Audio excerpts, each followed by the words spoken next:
Welcome guys, இது உங்கள் global empire Tamil. ஒரு மிகப்பெரிய எதிர்பார்ப்போட பாசிட்டிவான ரெஸ்பான்ஸோட அமெரிக்க அதிபர் எலெக்ஷனில் ஜெயிச்ச டொனால்ட் ட்ரம்ப் ரீசெண்டாக தேவையில்லாமல் பேசி ஒட்டுமொத்த பாசிட்டிவிட்டியும் ஒரு மிகப்பெரிய நெகட்டிவிட்டியாக மாற்றி விட்டுருக்கிறாரு. அதை பற்றி தான் நாம் இந்த வீடியோவில் டீட்டெயில்டாக பார்க்க போகிறோம். வீடியோக்குள்ளே போகிறதுக்கு முன்னாடி ஃபர்ஸ்ட் டைம் நம்ம சேனலுக்கு வந்திருக்கீங்க அப்படின்னா நம்ம சேனலை சப்ஸ்கிரைப் பண்ணுங்கள். அப்படி பக்கத்தில் உள்ள பெல் ஐக்கானையும் கிளிக் பண்ணி வச்சுக்கோங்க. சரி, வாங்க இப்போ நம்ம வீடியோக்குள்ளே போகலாம். அமெரிக்க அதிபராக ஜெயிச்சிருக்கிற டொனால்ட் ட்ரம்ப் பிரச்சாரத்தின் போது நான் ஜெயிச்சா உலகத்தில் ஒரு போரும் நடக்காது, இப்போ உள்ள கவர்மெண்ட் நிறைய போர்களை உருவாக்கி உலக அமைதியை சீர்குலைக்குதுங்க பேசியிருந்தார்.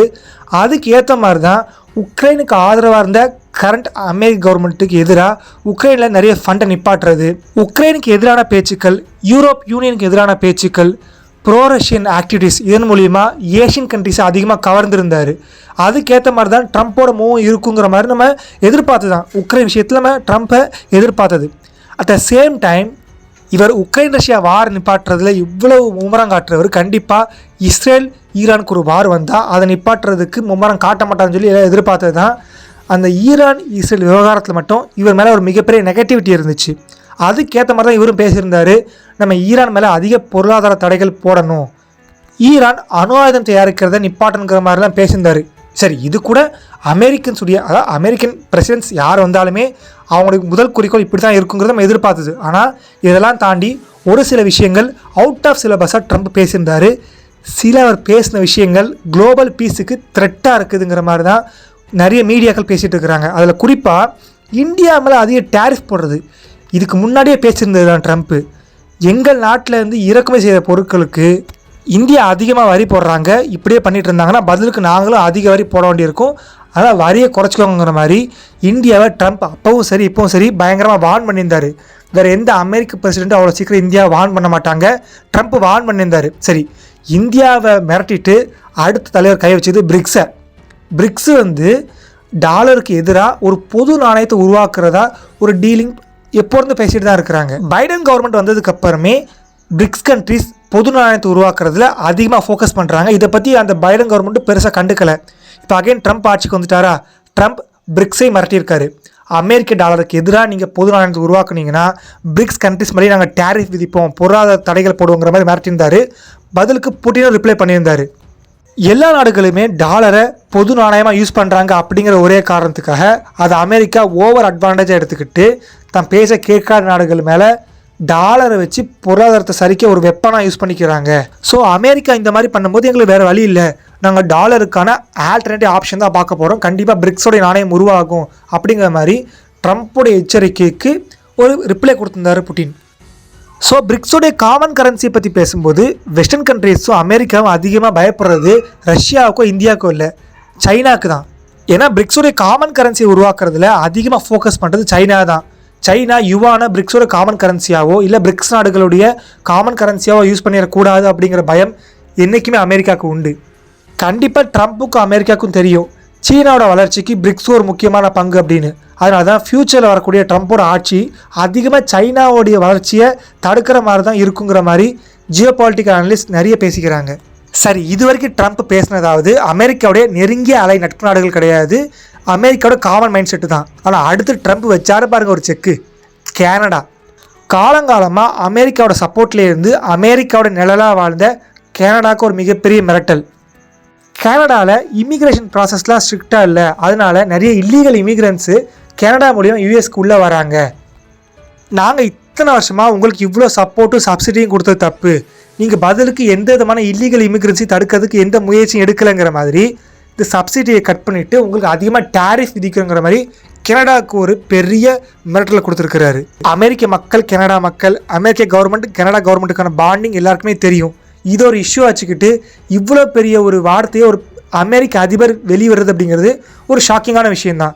கண்டிப்பாக இது கனடா அமெரிக்கா உறவில் ஒரு பெரிய பாதிப்பு ஏற்படுத்தும். அது மட்டும் இல்லாமல் ஒரு பெரிய நாடு, ஒரு நட்பு நாட்டோட பிரதமருங்கிற கொஞ்சம் கூட மரியாதை இல்லாமல் கனடா யூஎஸோட 51ஆவது ஸ்டேட்டு, கவர்னர் சந்திச்சது ரொம்ப சந்தோஷமாக இருக்குங்கிற மாதிரி கனடாவையும் அந்த நாட்டோட பிரதமரையும் இவ்வளோ கலாய்ச்சி கேவலமாக பேசுறது அப்படிங்கிறது ஒரு நாட்டோட அதிபருக்கு அழகே கிடையாது. இதெல்லாம் ஏன் பண்ணுறான்னே தெரில ட்ரம்ப்பு. சரி, அத்தோடு விட்டாரா, அடுத்து மெக்சிகோவுக்கு வந்தார். போன ஆட்சியிலேயே யூஎஸ்க்கும் மெக்சிகோக்கும் நடுவில் ஒரு செவுறு கட்டான்னு சொல்லி ஓட்டு வாங்கி செவரே கட்டாமல் போயிட்டார்.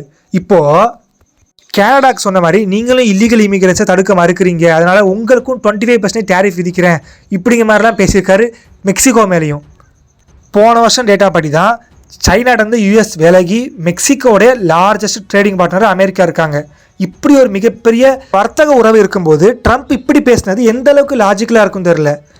இதுக்கு பதிலுக்கு ரிப்ளை பண்ணுற மாதிரி மெக்சிகன் பிரசிடென்ட் கிளவுடியா ஷெயின்பாம் என்ன சொல்லியிருந்தாங்க அப்படின்னா, நம்ம 2 கண்ட்ரீஸும் லார்ஜஸ்ட் ட்ரேடிங் பார்ட்னர்ஸாக இருக்கும், நீங்கள் டேரிஃப்லாம் போட்டிங்கன்னா அது மெக்சிகோ யூஎஸ் 2 நாட்டுக்குமான பொருளாதார பாதிப்பாக தான் இருக்கும், இதில் வன்மையாக கண்டிக்கிறங்கிற மாதிரி ஒரு கண்டனம் தெரிவிச்சிருந்தாங்க. புட்டினுக்கு அடுத்தபடியாக கிளவுடியா ஷெயின்பாம் ட்ரம்ப்பை பயங்கரமாக விளாசிருந்தாங்க. இதுக்கு நிறைய கெனடியன்ஸ் கூட ரிப்ளை பண்ணியிருந்தாங்க. அமெரிக்காவை எதிர்த்து மெக்சிகோ பிரசிடென்ட் பேசின அளவுக்கு கூட எங்கள் நாட்டோட பிரைம் மினிஸ்டர் ட்ரூடோவுக்கு பேசுகிறதுக்கு தைரியம் இல்லை அப்படிங்கிற மாதிரி ட்ரூடோ பயங்கரமாக விமர்சிச்சிருந்தாங்க. ஆட்சிக்கு வரதுக்கு முன்னாடியே தன்னுடைய அண்டை நாடுகள் கூட இவ்வளோ பிரச்சனை, சரி அத்தோட விட்டாரா?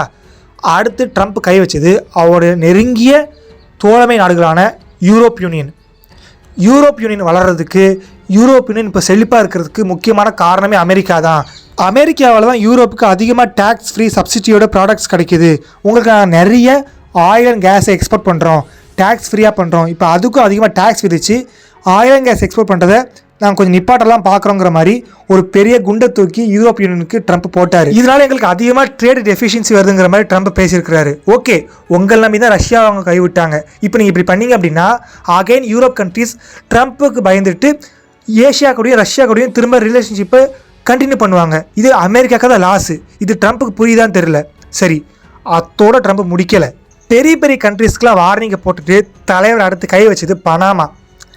எங்கள் கண்ட்ரோலில் இருக்கும்போது நாங்கள் தான் பனாமா கனலே சொந்த காசு போட்டு கட்டினோம், பனாமாவுக்கு இவ்வளோ லாபம் வருது அப்படின்னா அதுக்கு முக்கியமான காரணமே நாங்கள் தான். ஆனால் அதெல்லாம் மனசில் வச்சுக்காமல் எங்களுக்கே பனாமா அதிகமாக வரி போடுறாங்க, இப்படியே பண்ணிட்டு இருந்தாங்க அப்படின்னா நாங்கள் பனாமாவை டேக் ஓவர் பண்ணிடுவோங்கிற மாதிரி ஒரு மிரட்டல் கொடுத்துருந்தாரு. அதாவது கண்ட்ரியை நாங்கள் கண்ட்ரோல் எடுத்துருவோம், ஆக்கிரமிச்சிருவோங்கிற மாதிரி. பதிலுக்கு எங்கள் நாட்டுடைய ஒரு பிடி மண்ணை கூட அமெரிக்காவில் தொட முடியாது, அதுக்கு நாங்கள் விடமாட்டோங்கிற மாதிரி ட்ரம்ப்போட பேச்சுக்கு பனாமா பிரசிடென்ட் கடுமையான கண்டனங்கள் தெரிவிச்சிருந்தார். இந்த மாதிரி சின்ன சின்ன நாட்டு பிரசிடென்ட்கிட்டையும் ட்ரம்ப் தேவையில்லாமல் பேசி திட்டு வாங்கிட்டு இருக்காரு.